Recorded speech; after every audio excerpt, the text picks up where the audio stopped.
締めそうだな。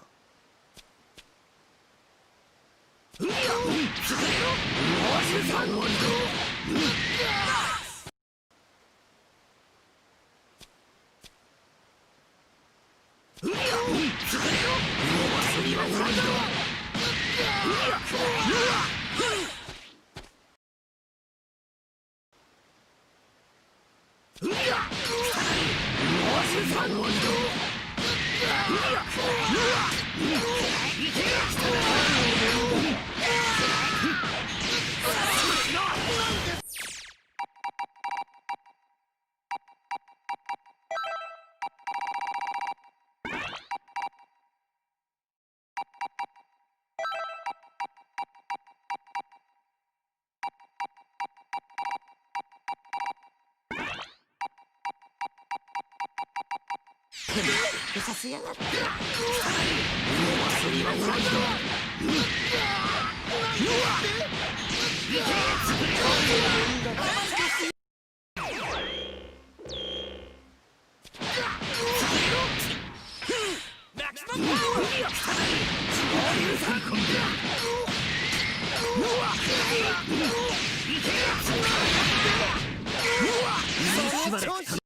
だな。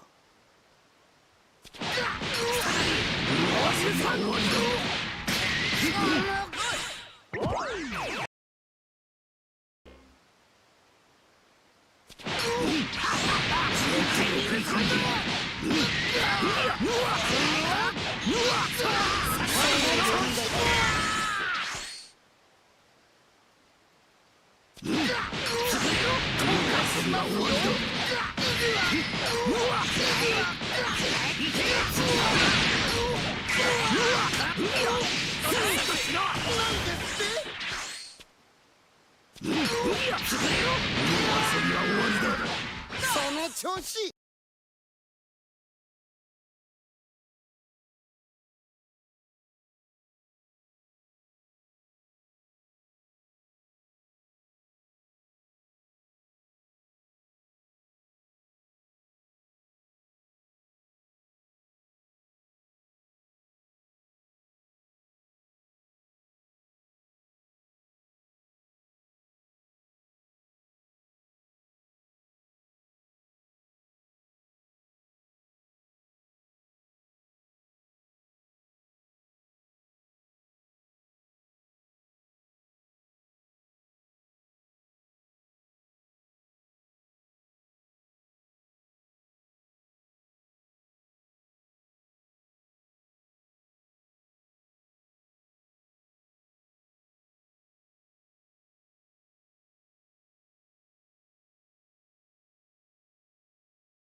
させやがって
しばらく楽しめそうだな。そ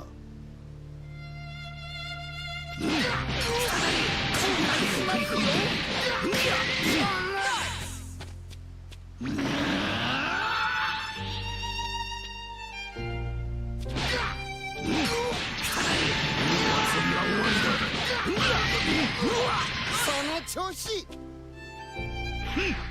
終わりにしてやる。宇宙の塵に戻してやる。これでくたばらない。これでくたばらない。その程度で特大のやつをぶち込んでやる。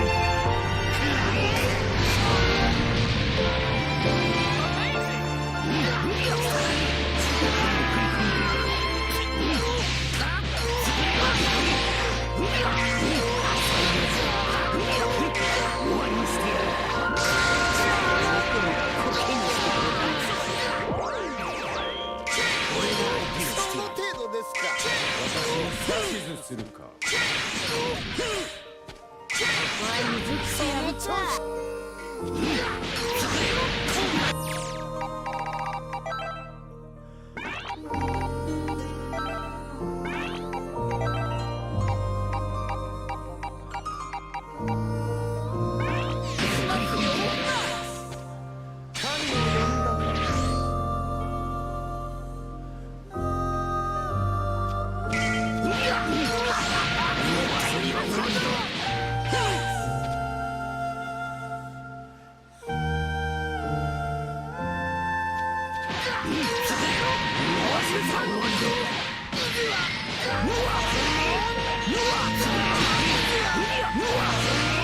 しばらく楽しめそうだ。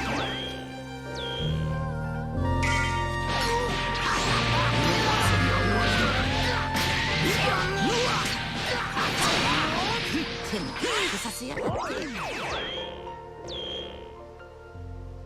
行くぞよ。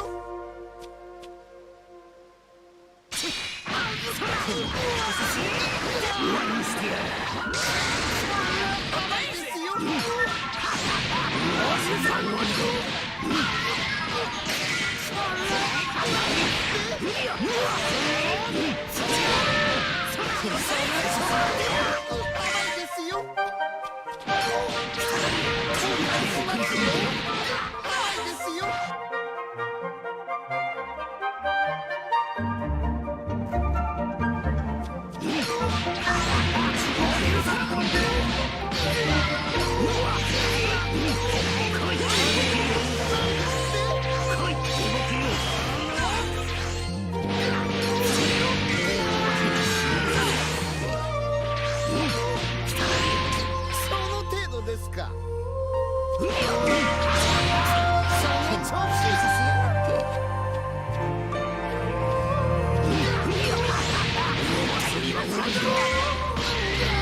その調子。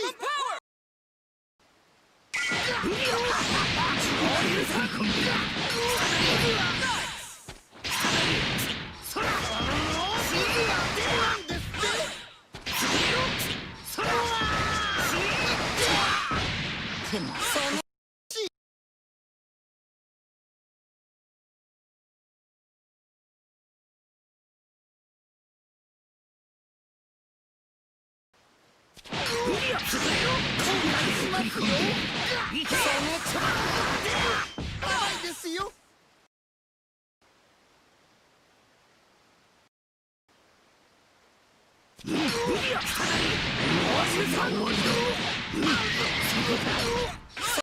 惜しい。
しばらく楽しめそうだな。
gonna sleep through dreams that can come true.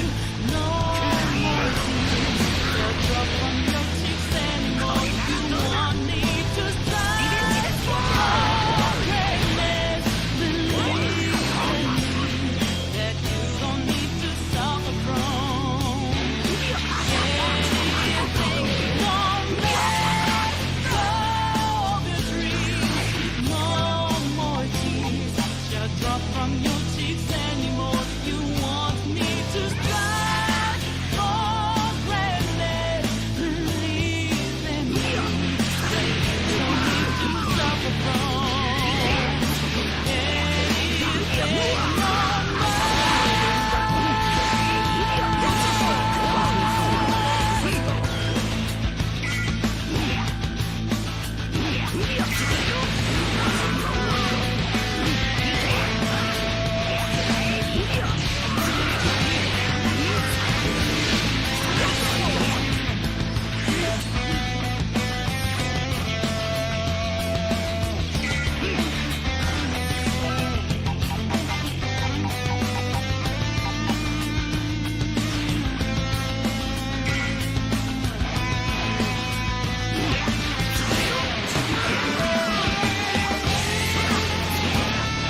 Ever since Street Fighter II and Mortal Kombat came out in the early 90s, there have been no shortages of new fighting games each year. After nearly 2.5 decades, the genre is still evolving and adapting to new technologies, and indie games are now possible with cheaper computers, crowdfunding, and widely available software development kits. Fighting games have seen more experimentation than ever before at a time when gaming is becoming a mainstream phenomenon. Because the enjoyment of competitive fighting games is correlated to the time invested in it, one must choose wisely in order to not spread oneself thin. He chose poorly. So what makes a fighting game worth spending hundreds, if not thousands of hours practicing?